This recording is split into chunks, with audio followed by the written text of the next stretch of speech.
Miguel Angel and Omar Trevino Morales, who are being tried for organized crime and for the massacre of San Fernando in Tamaulipas and of the Royal Casino in Monterrey, Nuevo León. Z40 and Z40 and Omar Trevino Morales alias Zeta, 42 former leaders of the criminal group Los Zetas, were extradited to the United States on February 27th of the year 2025 and currently remain in custody in Washington. The Trevino Morales brothers face charges of drug trafficking, homicide, money laundering, and organized crime, crimes that could lead them to life imprisonment or even execution. But they are also the authors of one of the most atrocious barbarities that have occurred in this country. And it's the Allende Massacre. The Allende Coahuila Massacre of March 2011 is one that is rarely discussed. A revenge-driven attack left dozens of people missing and lifeless. In fact, to this day, it is not known how many, but it is believed to be hundreds.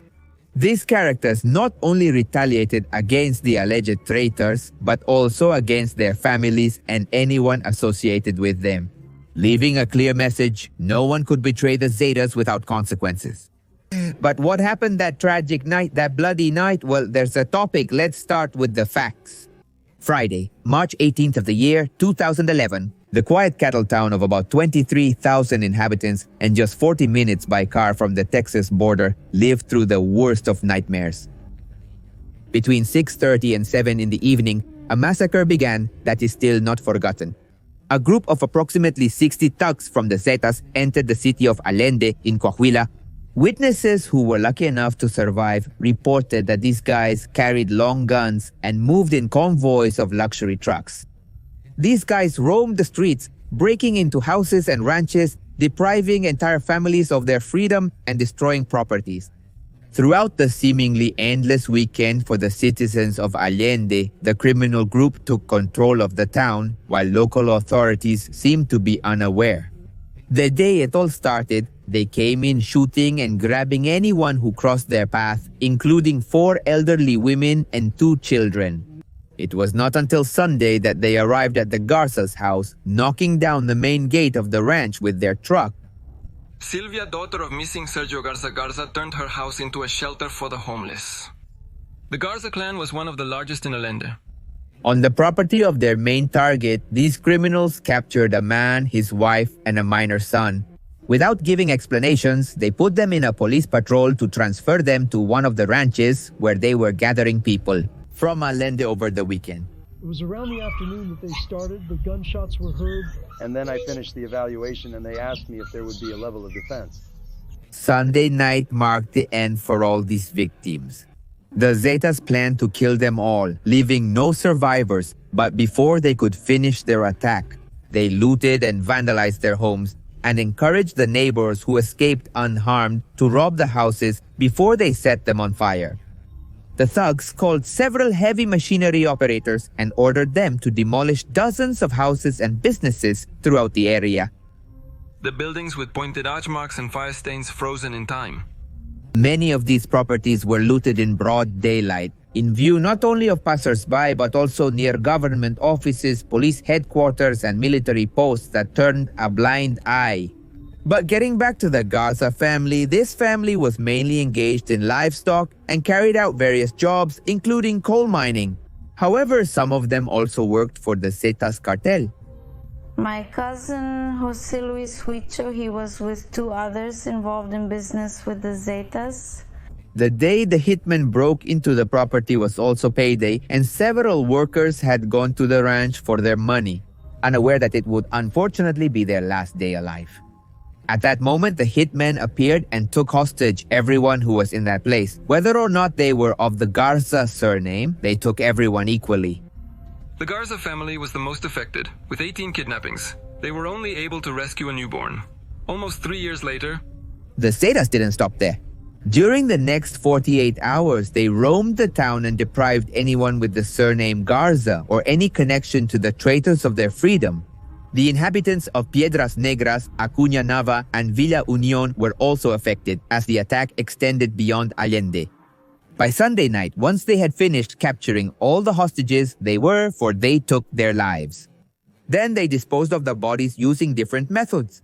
At the Los Garza Ranch, they poured gasoline on the house and the warehouse where they piled up the bodies. And then they started a fire that lasted all night until the bodies were cooked and disappeared. On the other hand, at the Three Brothers Ranch, they doused the bodies with gasoline and put them one by one into metal barrels to set them on fire. After 5 or 6 hours, well, nothing was left. At this ranch on the outskirts of Allende, owned by the Garza family, which contained appliances and animal feed, only ashes remained. A rosary and what appeared to be belt buckles from those who were their fatal victims. Throughout the entire weekend, the members of the crime acted freely. There was no presence of the army or the federal police. That at that time, well, they were almost the same. One of the most alarming revelations about this event is the complicity of the Allende Municipal Police. The officers were instructed not to patrol during the attack. They were told not to respond to the population's calls for help and to arrest anyone with the last name Garza and hand them over to the Zetas. What were they paying all the Procuraduría General de la República delegates, all the federal delegates, the military? The state authorities responsible for responding to emergencies were inundated with about 250 calls from people reporting disturbances, fires, fights, and home invasions throughout the Allende area. And guess what? No one came to help. The Zetas had the entire Allende police, which were 40 elements that were paid a pittance on their payroll. The only act of humanity by the corrupt officers was that of a policewoman integrated into the Zetas who found a 5-year-old girl and a 3-year-old boy, and she took them out of there to take them to another town. At the end of the day, almost all of Allende was in ruins, leaving 42 people missing, although it is believed that there could have been about 300. People are trying to slowly return to normal. After this situation, life has not been easy for the families of this municipality. Before we continue, who were the Zetas? Why did they commit such a horrendous atrocity? Well, here it goes. The history of the Zetas was not very long, or, well, in quotes. But the legacy they left placed them as one of the most violent and bloodthirsty criminal groups in Mexico. This group was created in the late 90s and formed with deserting soldiers from the Mexican Army and the Federal Police. In 97, a deserting lieutenant from the Army named Arturo Guzman de Sena was in charge of recruiting elite soldiers for the Gulf Cartel, which was led by Juan Garcia Abrego and Ociel Cardenas Guillen. They were 14 ex-military men, who they called the Group of the 14 or the Zetas First Generation. Little by little more elements were added until reaching 67. Willy Valdo Sandoval vanished in March 2012. He was arrested by municipal police, who then handed him over to the Zetas. He was taken to an extermination camp but escaped, only to be recaptured days later by hitmen, along with his brother Luis Angel. The Zetas applied the tactic of spreading civil terror. The greater the savagery, the more fear among the population, the more subjugation of the authorities, and the more silence in the media.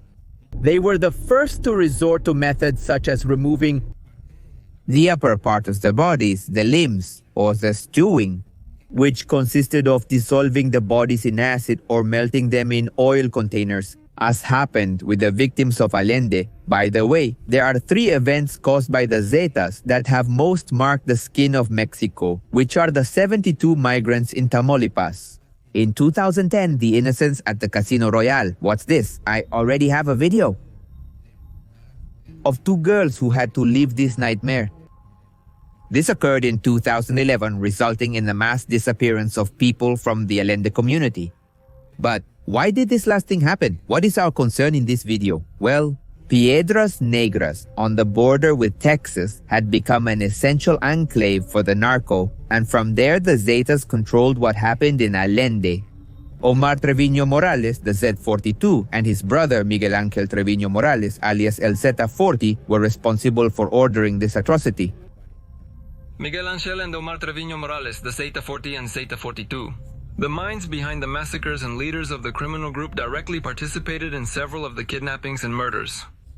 These former Zetas leaders are now detained. As I was telling you earlier, they thought there were 3 traitors within their organization who were collaborating with authorities in the United States and had stolen about $10 million in profits from the sale of substances.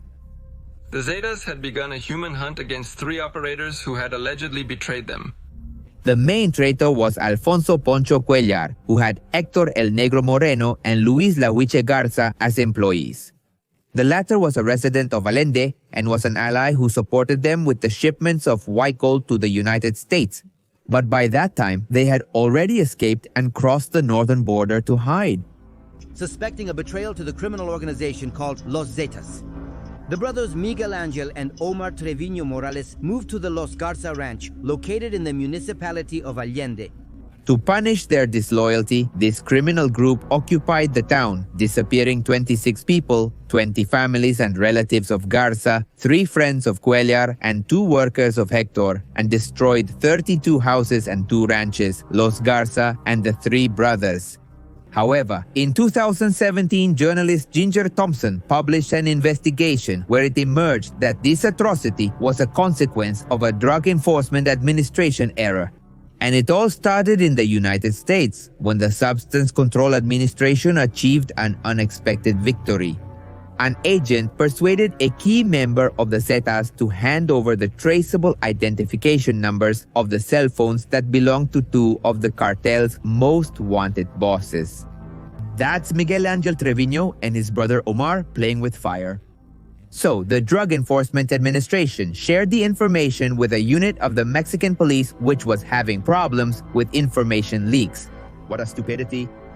It was full of holes where information was leaking to the Mexican cartels.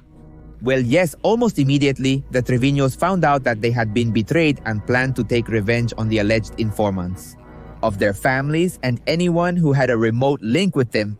On the other hand, the Drug Enforcement Administration has denied any responsibility, obviously, and has assured that their Sensitive Investigation Units, with the acronym Sensitive Investigation Units, did not reveal confidential information.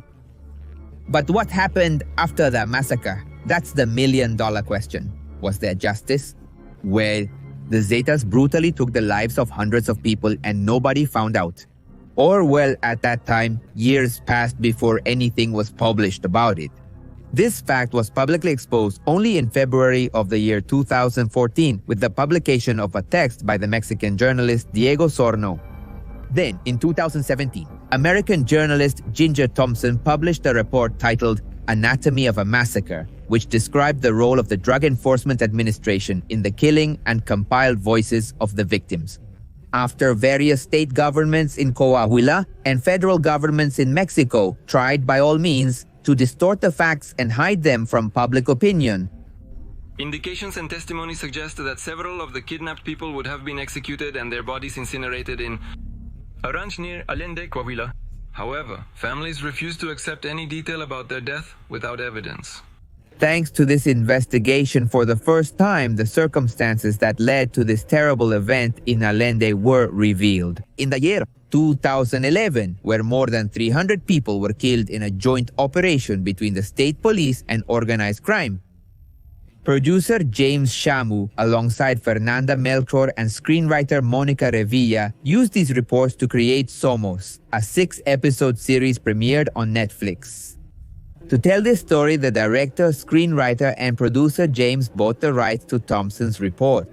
He took intensive Spanish classes and sought out a group of Mexican women to tell the story in the most close, realistic, and respectful way possible. Upon reading Thompson's full piece, James realized that the bravest people were those who gave their testimony, those who strived to ensure that this event was not forgotten and that those responsible were found. Were they women? Therefore, the voice of women is fundamental in We Are, both behind and in front of the cameras. Normally, in organized crime narratives, men are always the ones telling the stories, and not only that. Stories often focus on the perpetrators. They are glorified. The money and weapons they have are romanticized, while the victims fade away. Instead, in Somos, the aim is to tell the everyday story of the people of Allende and the relatives who still live with that tragedy today. And the painful memory, which I believe is what gnaws at them the most about their loved ones. Because this is not just a fictional story, it's a story based on something that happened and that everyone seems to forget. The possibility that the victims may have been returning a bit to what we were at 300. It comes from a statement that Hector Moreno Villanueva made in an American court in 2013, in the trial against Z40 and Z42. To this day, however, it is not clear how many people disappeared in that sad event. But the prosecutor's file only has information about 42 missing people between January of the year 2011 and August of the year 2012. The bodies of the victims of the Allende, Coahuila siege by the Zetas between 2011 and 2012 were never found. If anything, some teeth. The investigation focuses on the disappearance of 26 people between 19 o'clock on Friday, March 18th and 20 o'clock on Sunday the 20th. Hundreds of human remains were discovered in Coahuila, but the state prosecutor's office has not progressed with the investigation. They have been unable to either extradite or obtain information from the main criminals of this massacre detained in the United States, as they are protected witnesses. Valencia LZ43, a trusted associate of the Trevino brothers, participated in a massacre in August 2021. He narrated details of that bloody day in Coahuila to the authorities. Like how Z42 killed dozens of people between the 11th and 20th. Meanwhile, Mexico's institutional and judicial framework appears ill-equipped to uncover the truth. But not only that, the role of the United States in all of this hinders the approach to the truth because they preserve important information to understand what really happened. Another issue is the extremely slow investigation of the massacre, which was neglected until January 2014. When media attention began to generate pressure, and it was not until November of that year that the prosecutor's office first sent experts to the Los Garza ranch. Not even the National Human Rights Commission was able to investigate human rights violations to contribute to justice.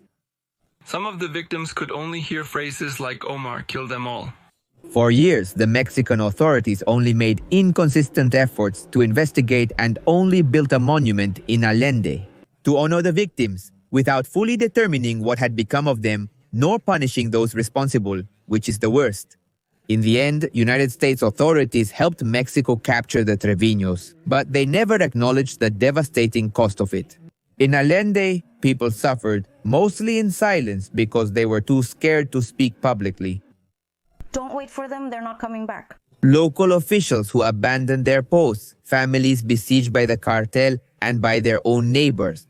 Voices like these have rarely been heard during the night against drug trafficking. Only a few relatives of the victims, mostly those who did not live in Allende or had fled in time, dared to seek help.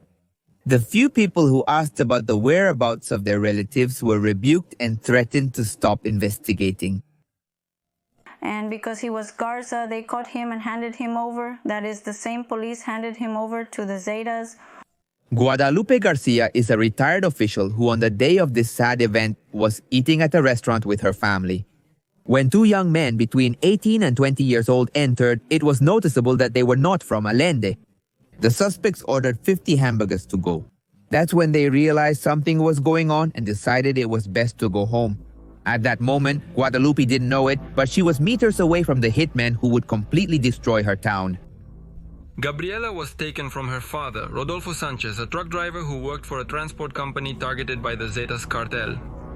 Etelvina Rodriguez is a high school teacher and the wife of Allende's victim, Everardo Elizondo. As was customary, her husband would arrive home around 7 or 7:30 in the evening. When the time came and he didn't show up, the woman started calling him, but the phone was out of service. Etelvina thought that maybe he was at his mother's house and that his mobile battery had run out, so she called his mother-in-law. Her world came crashing down when she was told that he hadn't been seen and that he might be out there with some friends. Desperate, she went out to look for him in her car around 9 o'clock at night and found that the town was completely deserted. Strange for a Friday night. On the other hand, Sara Angelita Lira, a pharmacist and Rodolfo Garza Jr.'s wife, was told by Rodolfo when he came home from work that he had a severe headache and was going to shower. He was completely covered in dust because he was opening a new coal mine. After a while, his phone started ringing and Sarah thought he had gone to bed. But Rodolfo came out of his bedroom fully dressed and looked at her in a way she had never seen before. "Don't leave the house," that's what he told her. "Something is happening, I don't know what, but don't leave the house. I'll be right back."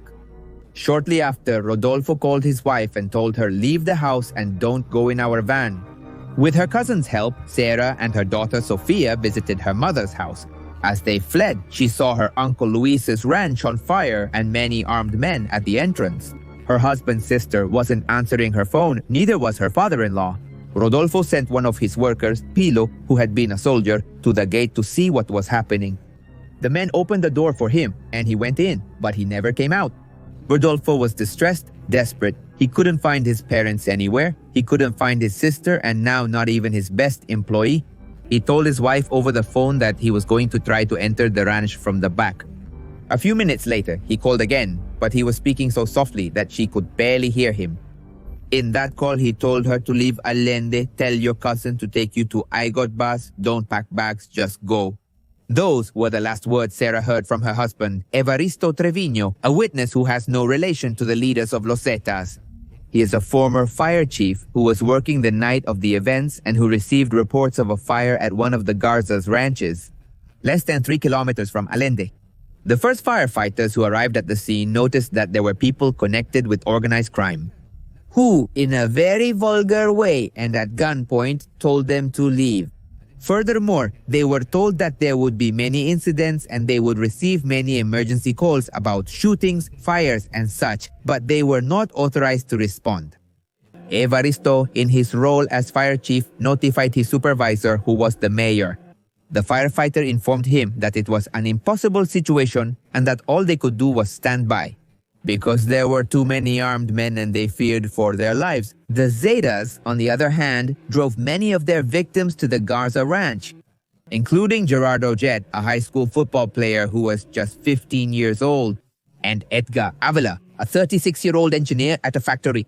Neither of them had anything to do with the cartel or the people the cartel believed they were working with. They were just there, in the way of these bloodthirsty men. On the other hand, Claudia Sanchez is the mother of Gerardo Head. That bloody night she was packing because she was leaving for San Antonio at 5 in the morning to attend a football game. Gerardo was going to play, so they had to arrive early. Gerardo and his sister were fooling around outside the house. When Claudia looked out the window and saw that 2 of her son's friends were arriving by car, who were also their neighbors, Gerardo came in and asked his mother if he could go with his friends, to which she refused because she still had to pack. The next thing she knew was that Gerardo was wearing the clothes she had bought him for his birthday. He had just turned 15. His shirt was blue and matched his eyes. The young man told his mother, "Come on, Mom, I won't be long." And Claudia, well, she couldn't refuse, but she asked him not to be late. Around 10 that night, her husband called Gerardo's cell phone to find out what time he would be coming home, but the young man didn't answer. Shortly after, there was a knock at the door. They were Gerardo's school friends and they looked terrified. Claudia asked them about Gerardo's whereabouts. The boys said he was taken away. These 3 words chilled his parents' blood. The boys said they saw Gerardo and their neighbors in front of their house. When a van full of armed men arrived, these individuals put the boys in the van and left. The witnesses did not recognize the men, and since they had weapons, they did not dare to say anything. Gerardo's desperate parents called the mayor of Piedras Negras, who was attending a wedding. The politician told them he felt terrible about what had happened to them, but that there was nothing he could do. Not a single patrol car came to help Gerardo's family. There are minors, women, children, workers who had nothing to do with it because they were domestic workers, relatives, and everyone who crossed their path when they arrived. On the other hand, Marquez is a hot dog vendor who had 2 friends who were dedicated to collecting and selling scrap metal. That night, they discovered the Los Garza ranch was ablaze and the owners had fled. So, father and son went to see if there was anything of value to take. It was at that moment that they saw a freezer by the side of the road and wanted to move it, but it was too heavy. The father said, "Come, help me lift it." When they opened it, they found a horror, 2 bodies, and well, the only thing they could do is run away. And these are just some of the heartbreaking testimonies that survived such a horror, but still carry the pain of what they lived through. That dark weekend, and the impunity in the disappearance of their loved ones. Like the Garzas, hundreds of victims remain in limbo because Coahuila only recorded disappearances reported by families who dared to come forward.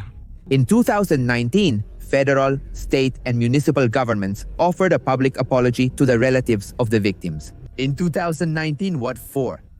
So far, there are few arrests and a public apology that has not taken away the fear of the inhabitants of Allende, Coahuila. The then Secretary of the Interior, Olga Sanchez Cordero, acknowledged the state's omission and promised justice.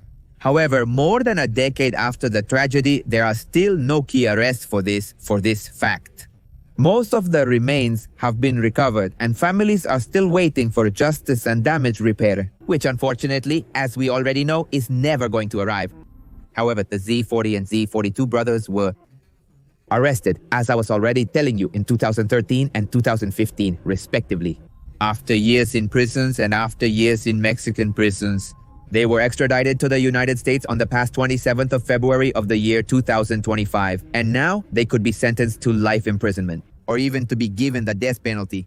And so, finally, 14 years after the event, the collective memory of Allende seeks to be recovered to rescue its dignity. You see people lying down, children, and you can't do anything